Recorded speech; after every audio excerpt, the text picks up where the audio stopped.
I'm Carrie Adams, and you're listening to Carrie's Connoisseurs, coming to you from Solid Gold Podcasts.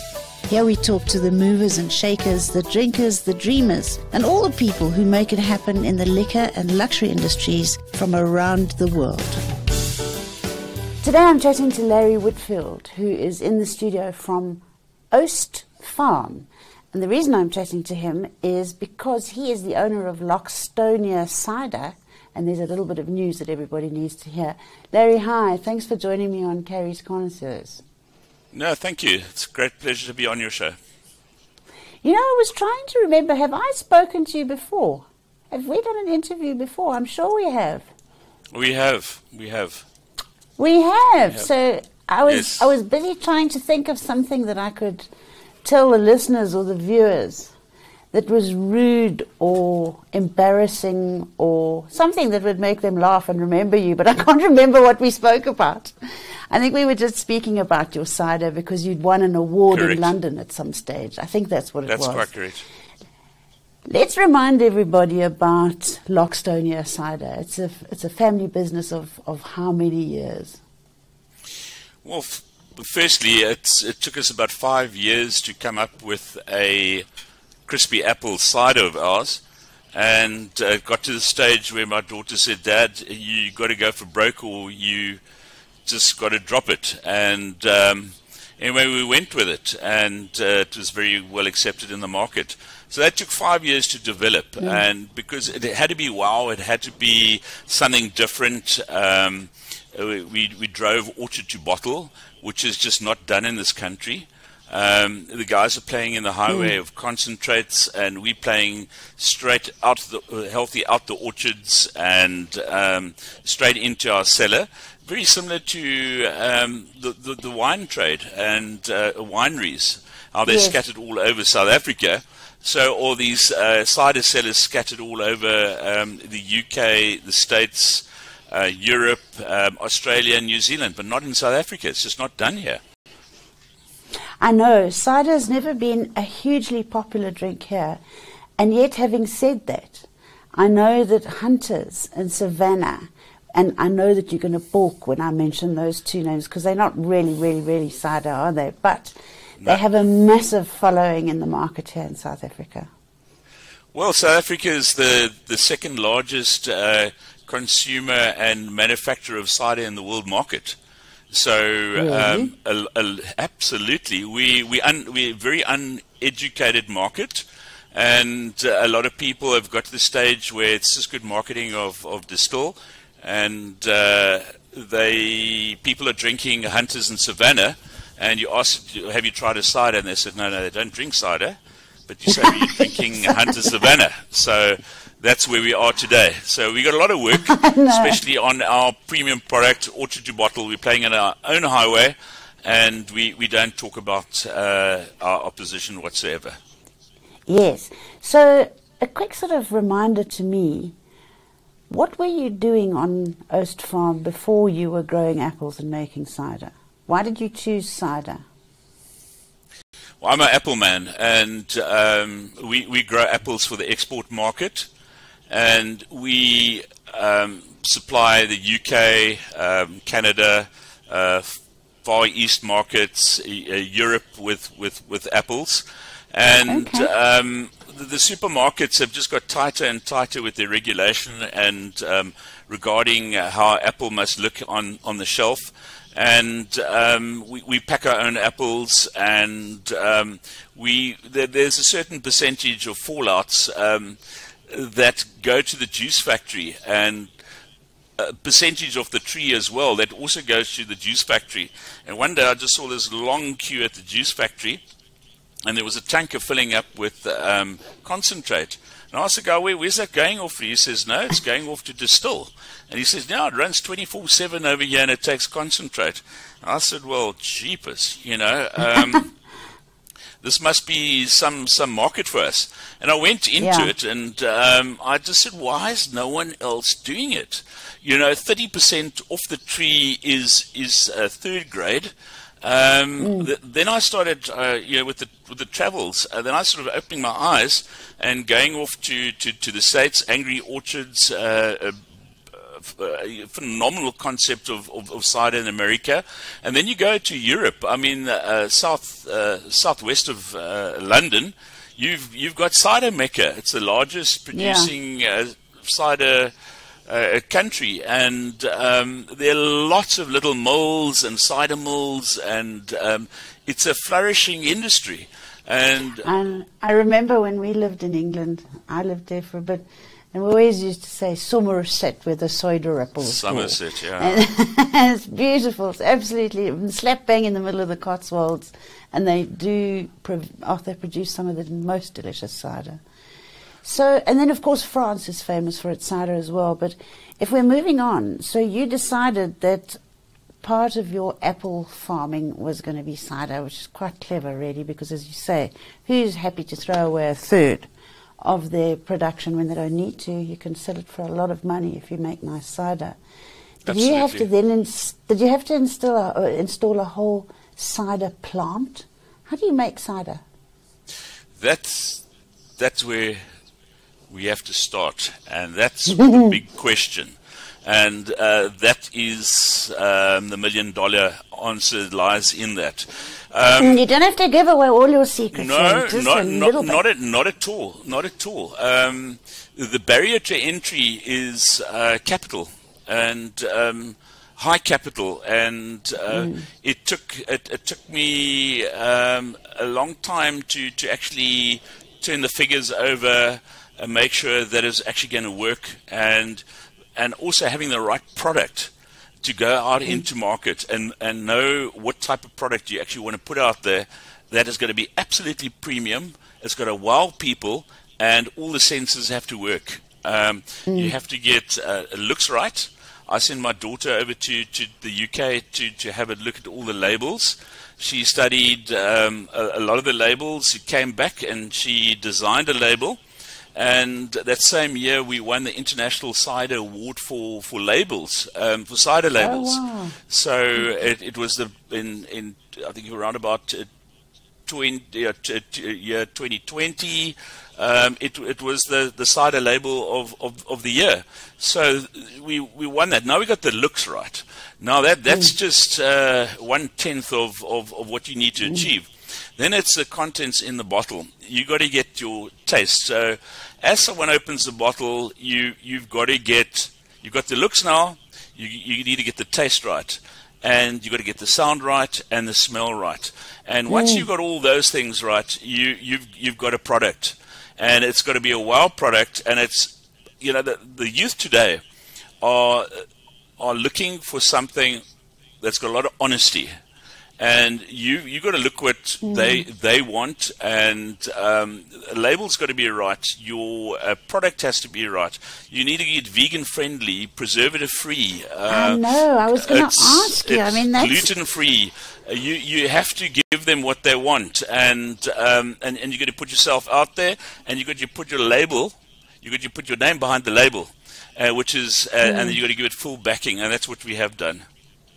Yeah, it's quite testy, actually, playing to a market with all of those demands, because to be honest, if you're not careful, you'll end up with cider-free cider. You're not allowed to put anything in any.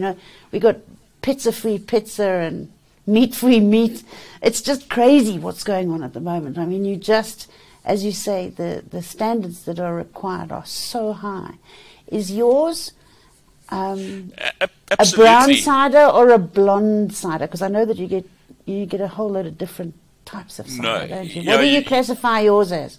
Well, we got different types of ciders. Depends if you want a fruit cider or you want. But we're looking for a South African cider, and we don't want to go. We want to be different, and we don't want to go and go to the UK and bring the recipe across here. We want a South African cider. We want to be leaders in the cider market. We want to put South Africa out there. I want to take Ceres, take our beautiful Ceres apples. We got the best apples in the world. I want to put Ceres on the map with cider, and that's what we're doing. That's what we're achieving, and it's the African Sundowner is a true African cider. It's the first real African cider coming out of South Africa. It's got baobab, which is a superfood in it. It's from the baobab tree, the upside down tree, tree of life. We could talk for the next 2 hours just on the story behind African Sundowner. And it's been well received in the market, and especially up the lodges. And we're going Yes. Cape Town. A lot of the tourists obviously want to come to South Africa and taste South Africa food, drink, and enjoy our wines. Now they can start enjoying our ciders. So, Larry, if my listeners now want to buy some Loxtonia cider, have you got a bottle or a can? Is it in a bottle or a tin? Have you got one handy? No, it's in a to bottle. show us? We will not go into can. What does it say on the label? Does it say African Sundowner? Does it say Loxtonia? Does it say Loxton cider? No, it says Loxtonia cider. That's so important. Is the label is cider, and that's big and bold. We put cider out there. The second is less bold, is Loxtonia cider. Okay, Loxtonia, and it's crispy apple is our flagship apple, and then we got stone fruit, which is it is peach, a little bit of nectarine, and apple cider, and that's a very popular drink. We also got a non-alcoholic stone fruit, and then we've got a blush, which is our unfortunately in this country, because of the wine industry, we can't call it rosé. So we're one of the world leaders in bringing rosé cider to the market. Ourselves, Western Cider in the UK, and Angry Orchards launched rosé pretty much at the same time. And they could call it rosé cider, but in South Africa, the rest of the world called it rosé. We had to call it blush. Quite frankly, blush is not a bad name for the cider. Yeah, it's fine. Yeah, it's all been very well received. So does the cider, if I look at it in the bottle, is it clear or is it a bit sort of cloudy? Do you refine it? No, we don't do cloudy cider. We do clear cider. Okay, so it's a golden, crispy golden color with bubbles in it, and it looks like absolutely. Beer. We got a prosecco style cider, which a prosecco style cider, which is we carbonate at a very low temperature. We get fine little champagne bubbles appearing. We can't call it prosecco or champagne. We call it sparkling. That's a lovely lunchtime wine served in a nice flute glass, a champagne glass or a prosecco glass, and I think we're a bit ahead of our time with that one, but it's been also well received in the marketplace.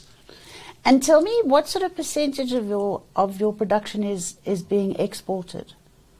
We've decided not to export at the moment, and just concentrate on establishing a good local market, and which we have done. We've just gone nationally. And we've actually just got some excellent news we've been working on for the last year. Is last year, December, I had the tiger by the collar, and we grew very, very quickly, and we battled with demand. At the end of December, January, I had the tiger by the tail. So I decided to look for a equity company and private equity, of which we used a brilliant company in Johannesburg. I don't think I could have done without them, because Bauman and Associates. And we just have, last week, we finalized and we signed off with a private equity with a family, a lovely family, that's on the same line of our family thinking, farming community, many generations, Van Luveren, and the Retief family, the four cousins. I mean, everyone knows their branding. We needed to get out in the marketplace. We needed to get out there and with sales and marketing, and I couldn't ask for better partners to come in. We got in a strategic partnership deal, and I'm very, very excited about it, and they are too. And with that, we obviously will use their export arm to go to the export market. And now we're going to really concentrate nationally in South Africa, that we can be able to supply everyone and be able to get to places that we haven't got to before. We're very excited about it. Well, that was really the reason that I was contacting you, because I saw the news flash and I thought, that's a very happy partnership. Philip Retief is one of the nicest people I know. The Retief family have really done so much for the wine industry in South Africa. And as you say, everybody Correct. knows those four cousins, to the point where if you go into a shebeen in Gauteng, wine, the four cousins are so well known that they actually refer to wine as four cousins. So it's like you and I might say we're going to hoover the carpet. We're not. We're actually going to vacuum clean the carpet. But hoover was such a strong brand that we've actually turned it into the verb, you know. So true. So four cousins has actually become synonymous with wine in a lot of the township shebeens and taverns and things. And I don't know how the Retiefs did that, because nobody else has been able to do it. I honestly don't. One day I'm going to get those boys in this studio of mine, and they're going to give us the recipe, because everybody keeps saying to me, we really want to get our booze out there, we want to get our label out there, how are we going to do it? And the only people who really have it right are the Retiefs. So I think that you are headed for the stratosphere with that partnership. And if I were you, I wouldn't do money. I would just say you want half of Van Leeuwen and you'll give them half of Loxtonia. I tell you, I'd love to be a fly on the wall, because when you get those four cousins together, it's very, very unique, and it's so nice. I actually get goosebumps when I think about it, because they're four strong pillars of their business, and each one of them knows exactly what to do, and they've got incredible respect for each other. That I've picked up, and that just ticked a lot of my boxes. You know, when you go into any partnership, you get to the stage where you get pretty wary, and that last sort of looking at that pen and looking at that piece of paper to sign, it was an easy signature on that page. Yeah, I'm sure that really that Retief energy is very infectious. And I do know for absolute certain that your product is going to skyrocket as a direct result of, well, it was going to anyway, but I think that the Retiefs are just going to put some more fuel in your tank, you know, the juice is absolutely is such energy in that business. Yeah, well, it's brilliant. The making of your cider, do you make it? Does your daughter make it? Have you got a special cider maker? I make it, and I've got some I've got some guys that help me, and or they help, or vice versa. And do you obviously have one harvest. You obviously have, sorry to interrupt you, but you obviously have one harvest a year when your apples are ripe. Correct. How long do you have to make that cider once you've picked the apples? Well, we have. Listen, we as I say, we pack apples all the way up until November, and in the Ceres area here, we're just very blessed with fantastic apples, and we can. What we can apples pick, do you pick use and choose. for your cider? What apple do you use for your cider? We use apples straight out the packhouse that have been handpicked But from then the it's tree. what make is it? Is it like a Pink Lady, or is it a Granny Smith, or is it a what? Okay. We handpick our apples. It goes through to the packhouse, and when we're packing Granny Smith, Golden Delicious, Royal Gala, Pink Ladies, Crips Red, or whatever apples, we make sure that the apples that come out are whole. They've got no rots or any major defects to them. Then we know when we take it down to the press room to be pressed. And the press that we got is a Booker press, which is a incredible press. And I've had 2 daughters through Stellenbosch University, and they're young, and it's all about sustainability. And sustainability, and when it comes to presses, as we all know, require a lot of water. And the Booker press uses a lot less water than these open presses that you get a lot of oxidization, and you have to continuously clean with water. So, but the capital for this is about 10 or 20 times more than an ordinary roller press. So the barrier to entry is pretty hefty there. We're talking a lot of money. And not only that, that's when you phone Philip. Yeah, absolutely. You tract all the aroma. you get cider you get the proper cider in the bottle. You can just imagine, if the apple goes into the Booker mill, and then it goes right through the press and then comes out into your tank. And it's not exposed to oxygen as much as a roller press. So with a roller press, you're losing all that aroma. So we try and catch as much aroma as possible going into fermentation. No, that's why I say I can speak openly, but I tell you, there is a lot of tricks to the trade. But the number one thing is, you need a Ceres apple. And number 2, you need people from Ceres to make the Ceres, because they appreciate those apples so much. I tell you, I've got a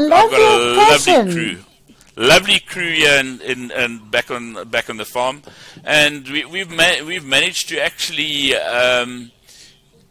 employ and create jobs with the cider, and I just hope that more people start putting up more mills. Because it's an opportunity. In New Zealand and Australia, they're converting wineries into cideries, and that was one of the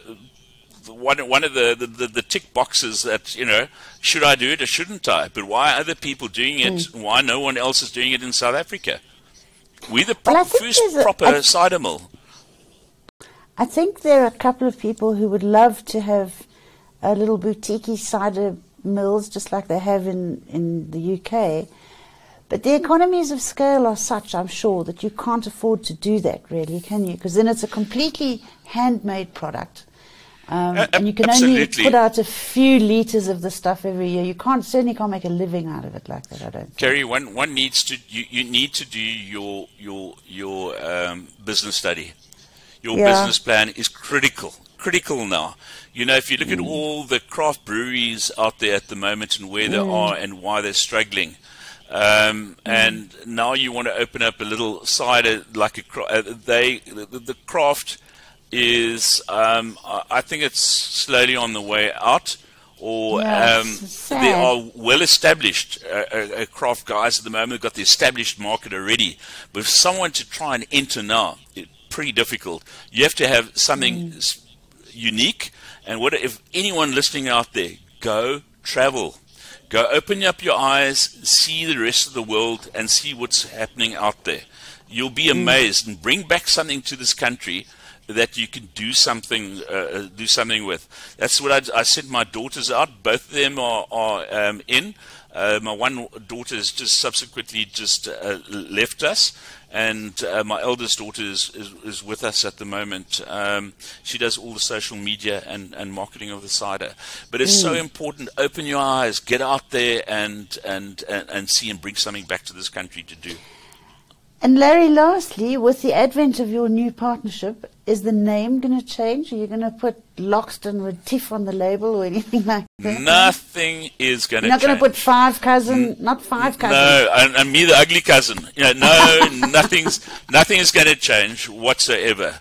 All that's just going to change is we just need to change people's mindsets around cider, and try and educate people more about cider, that it's just not there's a lot more to cider, and it's amazing how many more males are coming across and drinking our cider, and it doesn't bloat you like a beer. Cider is a fantastic drink. I love really cider. is. I've always loved it, and I will do whatever I can to fly a cider flag, and more specifically a Loxtonia cider flag. Any special place? Where do you buy? Have you got it in supermarkets and things? We go to supermarkets, Pick and Pay, and Checkers, and all the Spa, the Spa and Tops outlets, because we've got non-alcoholic as well, and we've got light Yes. ciders as well. So we try and cater for everyone, and it's the liquor cities, Norman Goodfellows, Just Relax. You're very lucky you said Norman Goodfellows. You would have been in big trouble if you'd forgotten of my Norman Goodfellows. Listen. Listen. We're out there. We're going to get everywhere, and we have to. We have to get out there to the masses. It's very important that we share this lovely Ceres product with everyone. Well, good luck to you, and congratulations on your partnership. I think it spells lots and lots of fun and lots of growth for you. I hope that the next time we speak is when you've won the award for the best cider in the world again. So, Larry Whitfield, thank you very much for joining Thank you very me. much. Much appreciated. Thank you. Thanks, Kerry. Another production from Solid Gold Podcasts.